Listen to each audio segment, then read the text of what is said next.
I am thankful to have connected with you on this podcast. I want to ask you a favor. Please do subscribe, and by doing that, you help us to bring on many wonderful guests that we can all learn from, grow, and make an impact. Today, we are excited to have two amazing ladies all the way from the United States. They are living there as immigrants. I have Yasaman and I have Tania, and they are co-founders, so they are going to take us away. Ladies, please introduce yourselves to us. I'll start with Tania. Yes, hi. My name is Tania. I was actually born and raised in Peru, and I came to the United States when I was 12 years old, and so I've been living in New York ever since. That's my background. Wonderful. So Yasaman, please take us away. Hi, I'm Yasmin. I was born and raised in Iran before we moved to Canada and then the United States. So we're both first-generation immigrants. Living in the US as immigrants, how is it like? But before that, tell us your immigrant story. Let's start with Tania. So my parents and I came to the United States basically for a better life. As you know, every immigrant comes to the United States. We come from very humble beginnings. And so just to be here, I am very proud. My parents worked, they worked like 3 jobs to get me through school. They paid for my whole college. I didn't have to take any loans. And so I'm very proud of my background. And I work hard. I started working at the legal field. So I'm very involved in immigration. And I was doing that for 10 years. So my background is in immigration law. And doing that, I realized that I really enjoy working with immigrants. I really enjoy hearing their stories. I've met many of them with different stories, and it's just the work we do really impacts them and it benefits them, especially what Consulta is doing for the immigrants. As an immigrant, I believe that it was not by choice. Your parents chose to come and live in the United States and they brought you along. So Correct. How has that affected you? Yes, at first it was a culture shock. I didn't speak the language. And it was just me and my parents. My whole family was still in Peru. So it was very hard adjustment wise. That I can tell you. Even making friends, it's just a very different culture. And so it made me stronger, that is for sure. I guess I value more everything that comes my way because it's not easy. And I still have insecurities, from me not growing up here fully. I know I came at a young age, but there's still that whole background of I'm very much Spanish. So how do you navigate your insecurities? How are you able to overcome them? If you advise anybody who is in your shoes at the moment. I have a very strong mother, and she pushes me.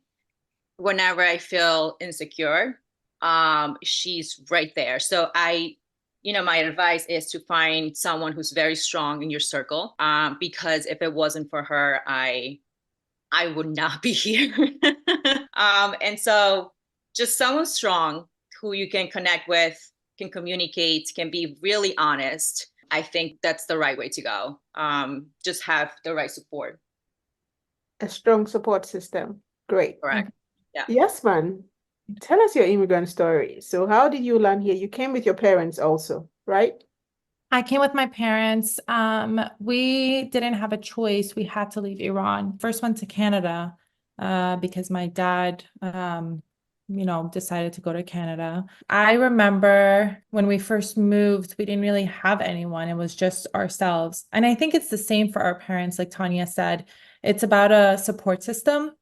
And I remember when when we moved to Canada, my parents created a support system for themselves, around the community, around the other Persians in Montreal. It was difficult for me because I didn't speak English as well. I didn't have any friends, but I'm glad it was done at a younger age rather than an older age. And then there was the move from Canada to the US, which was Not many would think it would be a difficult move, but it was actually a very difficult move because I also didn't have friends here. I was the only Persian in my school. My school was very much American, and it was like fitting in all over again. But Tanya's right. I have a very, very strong mother as well. And I have a father who's very hardworking. So to combine those two, it really pushes you. There was no other way. You just had to push through everything. It makes you resilient, that's for sure. It makes you very, strong, resilient. You face problems that other people don't face. But I feel like coming from an immigrant background, you have better tools to handle them. So in I the agree. end, it all works out for your good. Yeah. Yes, it's been a challenge. Thank God we have families that, also navigated the process. Then we surrounded ourselves with friends who also went through the whole immigrant process.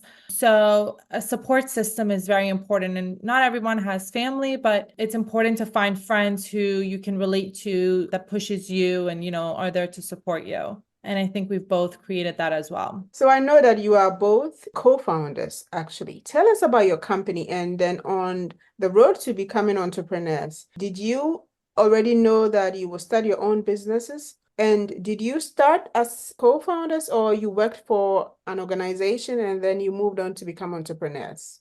So Tanya and I have been friends before we became co-founders. We were both working at a law firm in the city and we met there.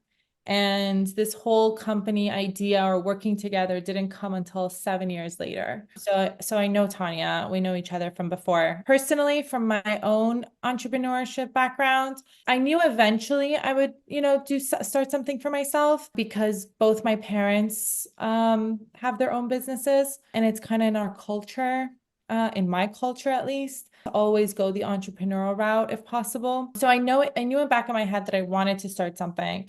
I was working in law firms. I went to grad school. It wasn't really on my mind. It was more like make money, have a job first. And then Tanya approached me about 2 years ago. It was during COVID. And at that point, I had started working at an immigration law firm. So I was becoming familiar with the immigration process and the law of it.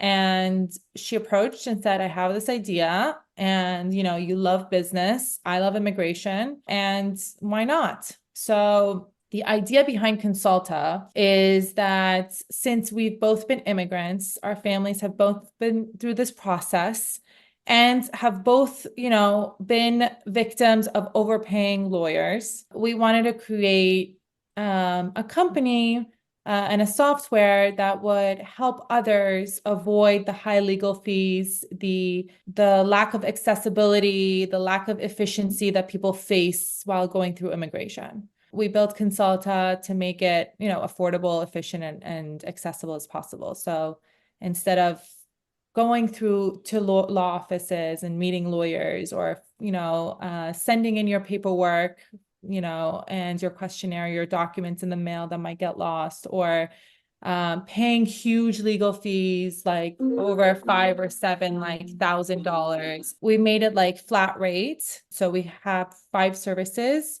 They're either $500 or $1,000, compared to $5,000, $1,000 legal fees. And instead of, schlepping to the law offices, it's all online from the comfort of your home. Yeah. Yeah. You're basically streamlining the immigration process. That's what we're doing. And we like to tell people, think of TurboTax, right? Think of TurboTax. It's the same concept that we're doing with immigration. Cool. So it's more efficient for everybody. Yeah. Great, ladies. Great teamwork and then great services. But I want to know, so did you already know that you wanted to be lawyers, and on the road to becoming lawyers as immigrants, how was it like? So we're not lawyers. I just we've been in the field for a long time. So I started, to go through my journey here. I started as a receptionist. Then I went into paralegal. Then I went into managing partner at the law firm. And then that's when the Consult idea came about. And I left the law firm to concentrate on this full time. I guess back to your question about, if we knew we were always entrepreneur, for me, this was not my route. I was always like, I'll find a job, and I'll just get my salary and be done with it. But I found myself asking, like, why can I solve this problem? Why hasn't this problem been solved in a while? Immigration is so behind in innovation. The legal world is behind in innovation. And so that was not an option. And so I this is why I'm here. It has nothing to do with wanting to run a company or be a founder or CEO. It's for me particularly, it's more about the mission of the company, and that is to provide affordable and efficient immigration. Wonderful. Up until now, it feels like starting and growing your business in a new country as an immigrant is very simple and easy, and everybody can do it. Is that so? If one had told me it was this difficult, I don't know if I would have done it. That is correct. That is actually, we spoke with our mentors, and we had a rough month because as a startup, it's up and down, right? And I remember saying, I'm like, if I knew this, I would totally not have done this and come into this journey, because it's a lot. It's a lot. I think that's what the misconception is. It looks, as immigrants, you come to the US and you have, this like land of opportunities, and like you have everyone starting companies left and right, and it seems so easy and fun. And honestly, I looked at it and I was like, this seems fun, why not?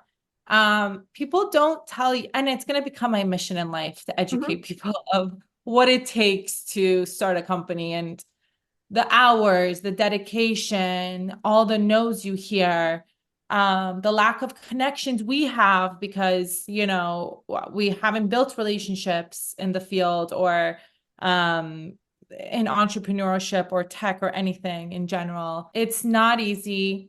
It's not fun. It's not pretty. There is lots of tears involved, lots of no's, lots of letdowns. But at the end, you have to believe in the mission. You have to believe that you want to do what you're doing. I always wanted to work for myself. So, it's just the hard work that comes with it as I see it, And I always look, I'm like, well, my parents did it with like no English knowledge whatsoever. Like they barely spoke one word of English, and they've successfully both started companies, or businesses. So like, why can't we, and we have the better education than they had, the better circumstances. I see it as, if they did it, why can't I?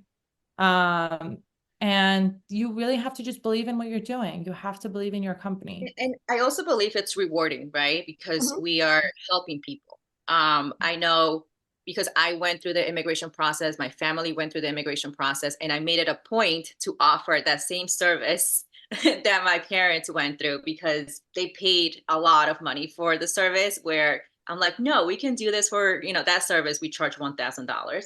We can do this for $1,000. They don't have to pay $8,000 for it. And so for me, it's more about like educating people. And that's the rewarding part. As long as people know that they have options, I am fine. I can be okay with life. That's all. That's my goal. Just like know your options and then go from there. Wonderful. But it's great that you guys mentioned that entrepreneurship is not fun. It takes a lot of hard work. It takes a lot of grit, perseverance, and you also have to believe in the mission. Otherwise, you're going to stop along the way. Correct. 100%. I agree. Yeah. If this was not, if I didn't believe in this and it was not my hardcore belief, I would have checked out a long time ago. It's so much easier to get a 9-to-5 job. So much easier to work in a law firm and get a 9-to-5 job with a steady paycheck, benefits, everything. So people that start businesses, I'm saying I'm going to make this my mission in life to educate people about this, is that you really need to love what you're going to do, because it's not pretty. So if you're going to do it and you're going to risk, you not having a paycheck. We haven't taken money for ourselves in over a year out of this company, and it's not easy and not everyone can do it. So you have to really, really, really want to do it, really believe in the mission. I must also say, as immigrants, I think we're lucky that we're able in this position that we're able to, fulfill our mission and our goal because we have people who are helping us along the way. I think there are other people who probably can't do this. They have an idea and they want to start something, but they don't have the support system. So we are very lucky to have that support system to continue this. Great. So, ladies, can you share with us a pivotal moment or decision that significantly impacted the success of the company? I would say the company pivoted, I would say around September. So we started Consulta we launched February, and our mission was the same, but our concept was a little bit different. We were still streamlining the process, but we were using different integrations within our platform. And customers will tell you what they like and what they don't like. And so by that time we had users already, and we realized that, hey, this is not the most efficient way for them to go through the process. And so our mentors were, well, if you're trying to be, the TurboTax of immigration, you need to pivot to a more technology-based company. And so that's when Consulta pivoted to a full-on software that we have and will be releasing hopefully by April of 2024. And so for us, that was very, very the highlight and the turnaround of the company, because it went from like, oh, we're just an immigration service to like, we are a technology company. And the reason why is just to make the process and the user user friendly, the whole platform. And for at least for me, that was very pivotal. I remember having like, I couldn't sleep because I was like, oh my God, we a technology company now? Like, this is huge, because it's like way better, way bigger than I ever imagined when I came up with this in my little head when I just wanted to solve a problem. So yeah, and then obviously this is opening more doors, right? Because now it's bigger and our clients, they're liking what we have. That is to say that you have to listen to your clients and then you have to embrace technology and innovation. Correct. You have no choice but to, I mean, people at this day and age, nobody has a choice. Everybody needs to engage in technology and use it to the best of that they can. But I think for businesses, startups, anything, it's really important to listen to your customers, because we did a lot of testing, we did surveys. It was, what would make it easier for them, And I agree, that was the most pivotal time so far in Consulta's history. And we have no business being in the tech field, either of us. But it just happened. And the software is going to be really amazing. It's going to be completely innovative. No one has really done it the way we're doing it.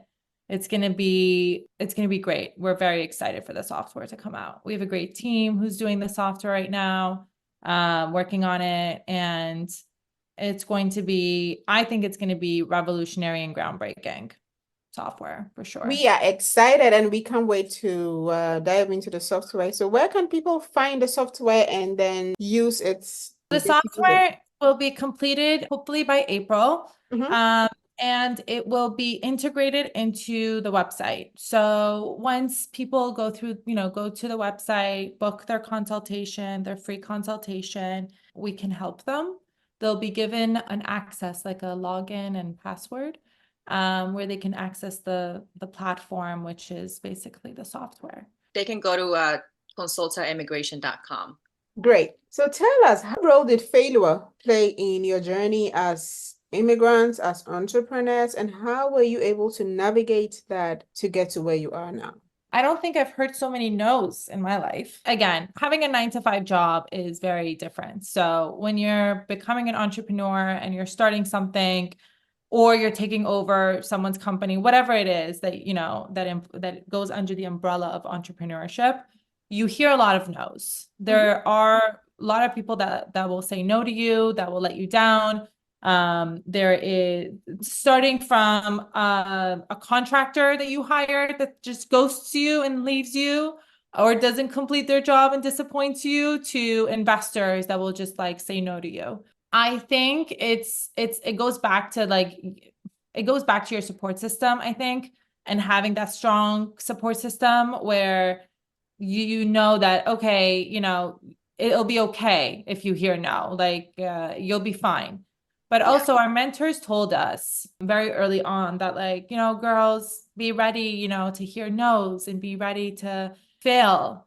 And I mean, it could be as small as our first website failing, and the first website didn't go as well as we wanted to, and we put so much hours and so much energy and money into it, and then we had to change it, and that was disappointing. Or we applied for this VC investor and we heard a no. So you're going to hear no's, but the more no's you hear, first of all, the more eager I get to get the yes after it. So if I hear a no from one VC, I'm like, okay, that's gone. Now how can I get another one, right? It makes you more motivated. And you only need one yes, and then you'll see the others come. That's true. You only need one yes, of course. So don't give up.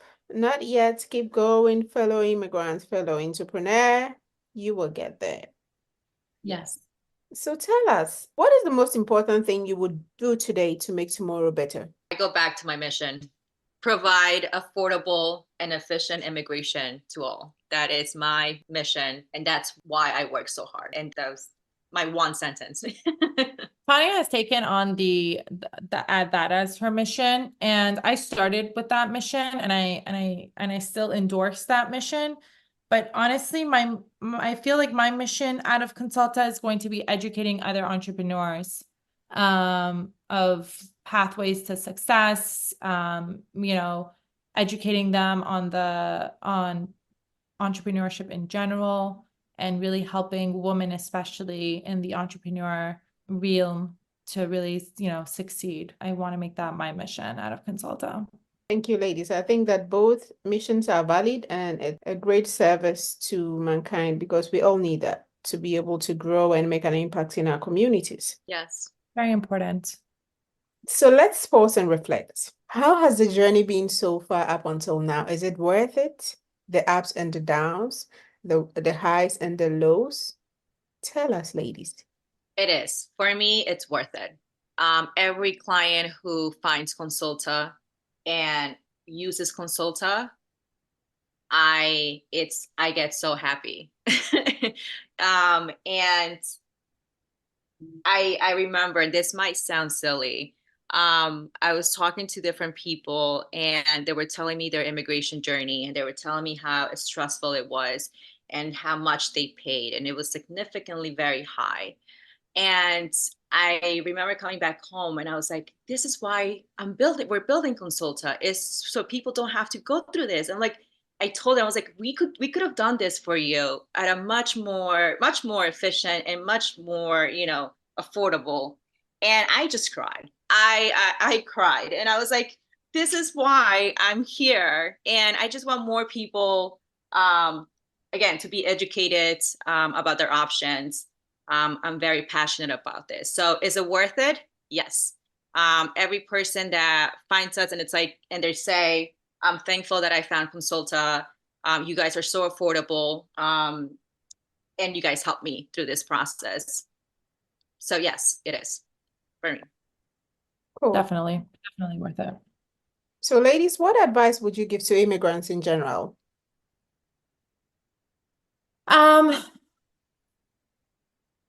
Don't give up. I was literally just going to say that. Don't give up. Don't give up. Follow what you really want to do.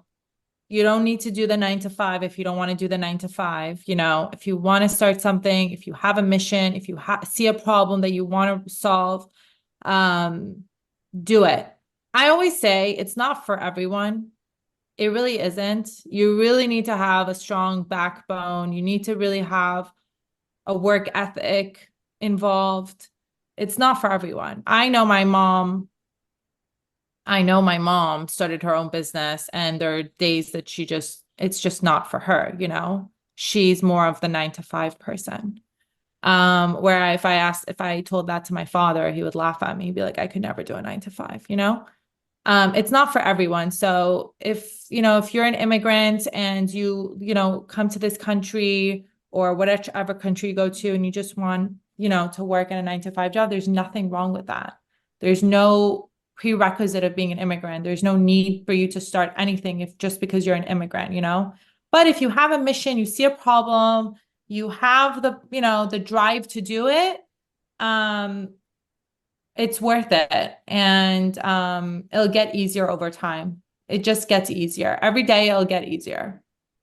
Yes, I agree. And I think I'm learning a lot doing this. And what I've learned is also put yourself in uncomfortable places and situations.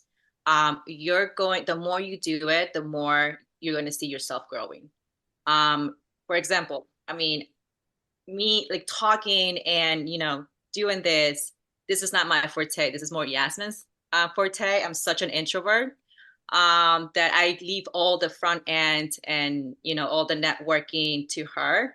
But I know that, communicating my mission is what's worth and what's going to help the company. And so putting yourself in uncomfortable places, settings, ultimately will make you feel better and will make you be better. Well said. So in this community, we believe that immigrants are building the world economy. They are making lives better and they are making a significant impact in their communities. So tell us about the impact that you ladies are making in your community. I mean, there was actually a study done a while ago. I saw it on the New York Post. They said that about 90% of entrepreneurs are immigrants. And how I'm making an impact, I involve myself in as many organizations as I can. I involve myself in organizations, nonprofit organizations, charitable organizations, things that I can give my time back to. I'm planning on doing also like educational podcasts to, teach what I've learned so far to other entrepreneurs and immigrants in this country. So that's my way of giving back. Tania? For me, it goes back to me being an introvert.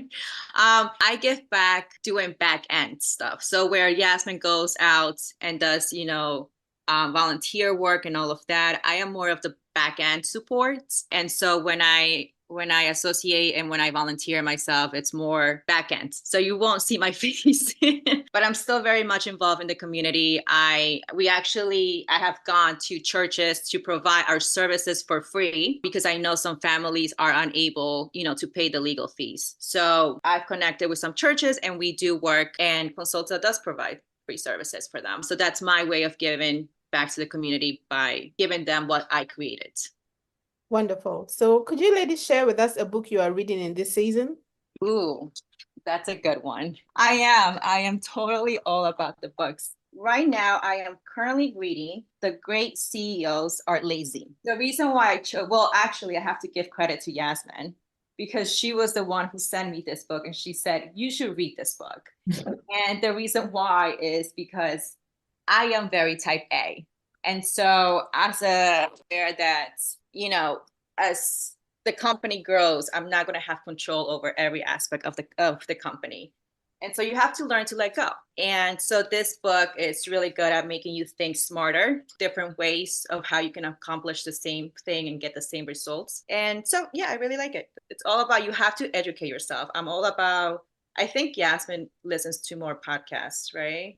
Yeah, I'm more into podcasts than books. I think I just have read so many books that I'm just like, I need a break from pages and I need to hear stuff. But I actually got a book the other day. It has nothing to do with entrepreneurship. It's about overthinking because I'm such an overthinker. It's called Don't Let Your Mind Run the Show. And I get my book recommendations from TikTok these days. So somebody said that they're a founder and they're an overthinker. And in general, I'm just an overthinker in everything aspects of my life. The book is about teaching you to kind of like let things be more and just not overthink every situation, because just overthinking doesn't always like result in a positive outcome anyways. It's more anxious related. So I read more like psych books these days and like, things to like calm me down to be a better, co-founder. But podcasts are great. I mean, that's how I came across, this podcast. It's great. Okay, share with us one podcast. We Met at Acme is one podcast. Love that podcast. Lewis Hose does a podcast. He brings on a bunch of, he was a football player turned entrepreneur, a writer. He brings on a bunch of people from every background, and he does interviews about love, life, psychology, business, money, anything you want. And I love it. Esther Perel has a podcast. She's a psychotherapist. I love Esther Perel. My dream is to like go to one of her events and meet her. Yeah. It's time to invite our community to support you, ladies. Are there any projects you are doing? Where can we find you and then support your business? Yes, you can find us on our website, www.consultaimmigration.com. Anyone can book a free consult if they have a family immigration case that they need help on. You can find us on Instagram, Consulta IMM, and we even have a TikTok, Consulta IMM. Yeah, we are based in New York, but it's a tech company and it's a software, so anyone from anywhere can really use it. And what problem do you solve? I want to know, because if somebody's listening and they have a problem with immigration or something, what problems can you solve for them? Yeah, so we do citizenship, green card renewals, marriage-based green card, family petition. We also do the 2-year removal. So if you have a green card for 2 years, you need to turn it into a permanent one. Basically all in the space of family base. So if you have a family, a relative who can help you with your documents and your green card, then we can help you. Wonderful. So finally, I want you two ladies to take this in turns. Immigrants are first with Tania. Powerful. And Yasmin? Immigrants are resilient. Thank you so much, ladies, for coming. You are doing very impactful work, and you are challenging the immigrant community to go out there and pursue their dreams. Thank you. Thank you so much for having us on this call, and thank you for raising awareness as well. Thank you.